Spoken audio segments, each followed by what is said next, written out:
What's going on, everybody? This is episode 3 of the Black Excellency series in the Uncut Roots podcast. I'm here today with Zayne Hinkson, a player out of Edmonton in Canada. And you want to introduce yourself to the people? Yeah, my name's Zayne Hinkson. I play for Western Canada Prep Academy for basketball, and I'm excited to be here. All right, so I guess we'll get straight into it. Do you think, being from Canada, are there any, I guess, ideas that when you come to the US and play, like, people stereotypically, think about you or your team in general? Yeah, for sure. Um, I play a lot in the States, and I know one thing I hear a lot is soft. Canadians are soft.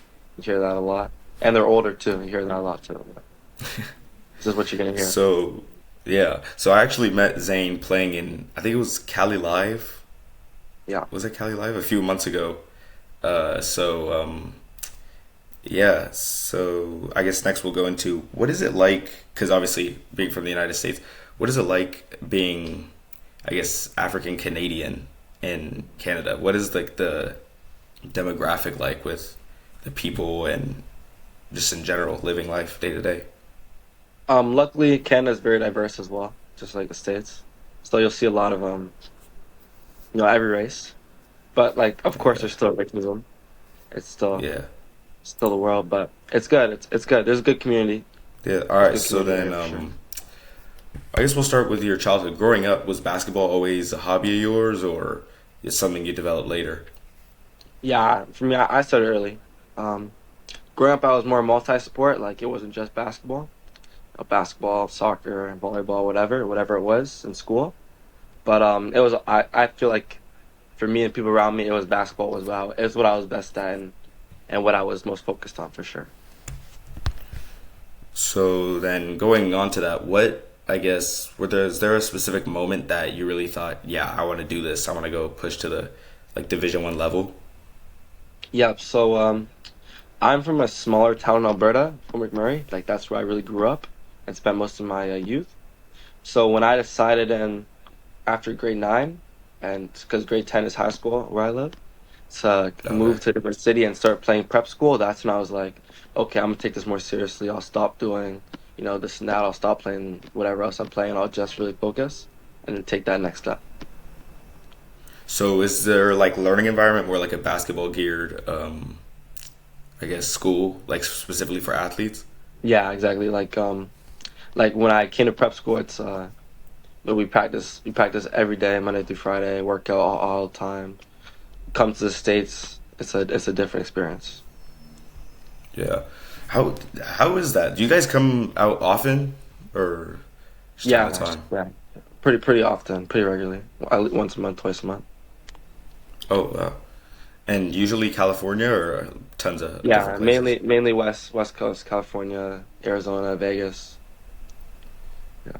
You guys were just out last week or a week ago, no? Where were you guys Yeah, I playing was then? just in Miami, but that was with kind of like a partner program from the UK. Oh, okay.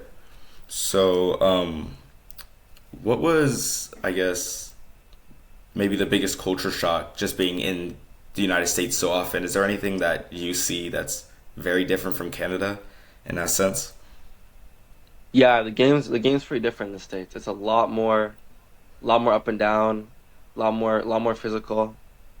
It's different. Like I wouldn't say Canada's is like European basketball where they're passing the ball all the time, playing Yeah. differently. It's a lot similar to the States, but the States is a lot more physical, a lot faster, a lot better athletes for sure. And has playing basketball in the US changed the way, I guess, you see the game or how you've worked on your own skills in order to, I guess, adapt to different people you play? Yeah, it's because it's a different pace, a lot faster. So you got to go harder when you work out yourself. It's just a different pace. And then, so I guess we'll go into now the more personal side of things. Has there been a moment of, I guess, failure that has changed you as a person or how you view situations?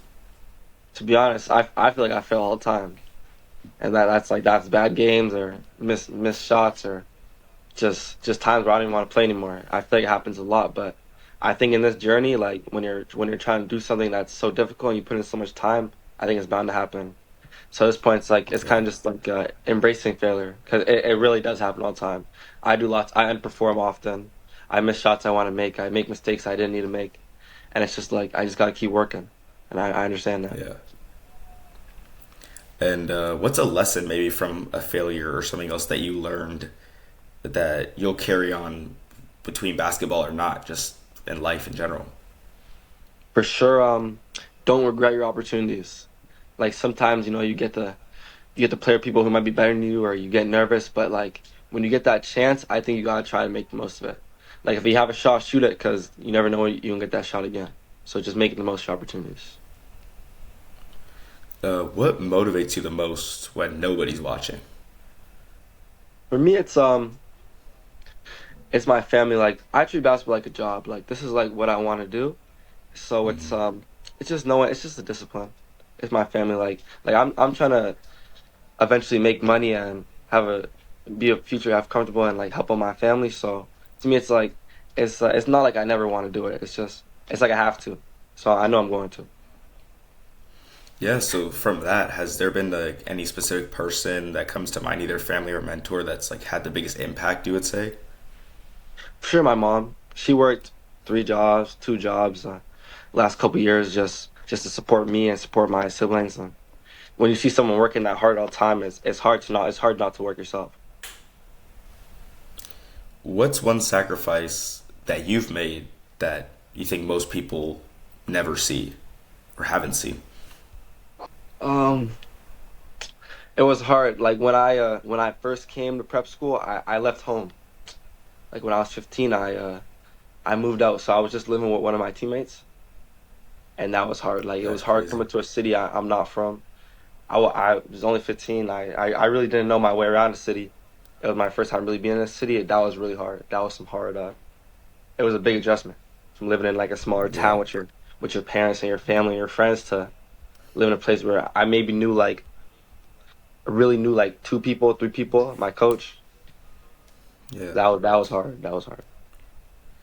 Did you move across like provinces? I just moved. So I live like really north. So I moved about like 5 hours north. Oh, wow. 5 hours north, yeah. Or 5 hours Okay. south. I guess. So, what would you say? I guess now we'll move into the recruiting part of obviously your career. What has surprised you the most of the recruiting process? And is it different between Canada and the United States? Like, I know a few people obviously here, but it's Yeah. definitely a different atmosphere, I feel like. I would say the whole NCAA recruiting, it's very different because in the Yeah. states you really have that like system and the live periods and all the different. Yeah. It's a whole it's pretty much a whole business. It's really it's a lot. Canada is just the schools, your schools will come watch you play. They'll talk to you. You'll get to know them. It's a lot different. The states is very strict. Lots of stuff going on, eligibility, all that type of stuff. It's a lot to know. It's a lot to understand. Yeah. Do you think there's anything that people misunderstand about the entire process, or like, I guess, sort of imagine in their heads what it doesn't actually happen, like in the real Um, world? I feel like there is, but I think it's honestly the whole recruiting process is a lot it's a lot harder. There's a lot more that goes into it. It's when you're talking to coaches, they're offering you a spot in the team, but Yeah. not there's no playing time. There's no it's a spot in the team. Whatever happens when you get there is what happens when you get there. So there's a lot going on. Yeah. And do you think as an individual athlete in this scheme of where, like you say, you have to go and fit into a team without anything being promised to you really besides you're on the team, do you think that there's a hardest part to that process that nobody really thinks about? So you cut out for a little bit there about the process. Oh, so like through the process of, not being guaranteed a spot, like do you think that there's something that goes into that like other people don't really think about that makes it hard to be recruited or find a place that's right for you?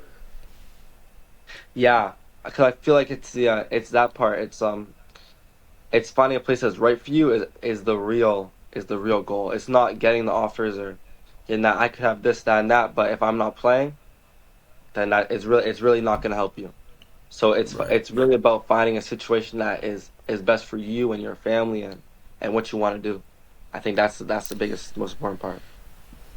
Yeah. Do you got in mind like a dream program or coach that you've looked up to, school that you've always been like, I want to go there, or pretty open? I really am open. I would love to go on the West Coast 'cause I live on the West Coast and it's nice. But Yeah. I've always been a big fan of Creighton. Creighton. Okay. That's a school I just watched a lot growing up. But the West Coast for Yeah. me, that's where I want to. It's beautiful. It's nice. Good basketball. Yeah. It is. How have you handled expectations from coaches, family, and even the expectations you set for yourself in such a long and grueling process?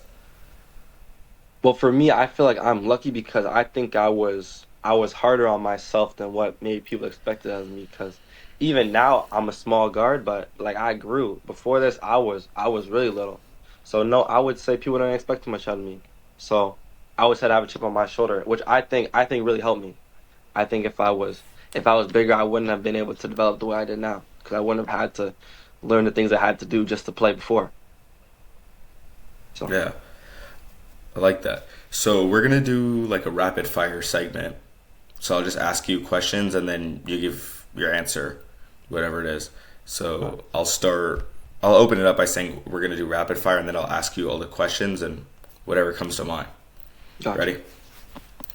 All right. Here now we're gonna do a rapid fire section. Who's your favorite NBA player? Steph Curry, Favorite food? sweet potatoes, If you could go anywhere in the world, where would you go?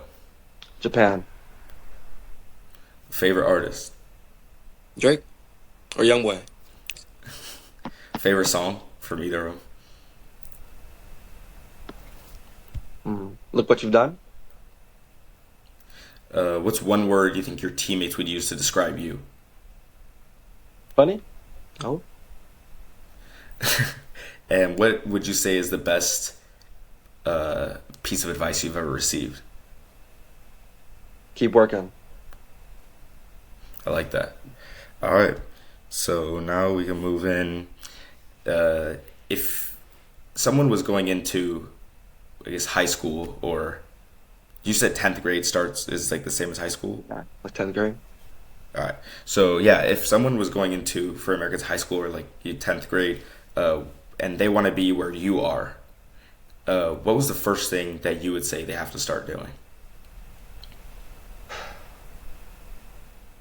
I think you gotta build a schedule because it's really easy for a lot of guys to be like, oh, I'm gonna get in the gym, and the work is non-negotiable. You don't have to work hard, but it's really easy to be like, oh, I'm gonna go to the gym for 4 hours here, 4 hours here, but it's really gonna be like, okay, I'm gonna go 6 a.m., 7:30, work out, go to my classes, lift, work out again, and really just really focusing on the details, and that's I think how you can separate yourself. What do you hope people remember about you outside of basketball, off the court? Hmm.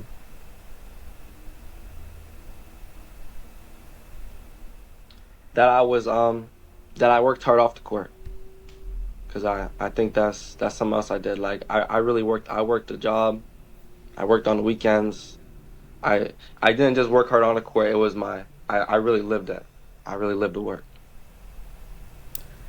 And if you could leave a message for the, I guess, African Canadian or African American youth that watch this and look up to you as sort of an idol for what they want to be in the future, what message would you leave for them? That like that these dreams that you see on social media and the people you see, it's really achievable. They're just like you. I was just like you, and I know my friends who are just like me.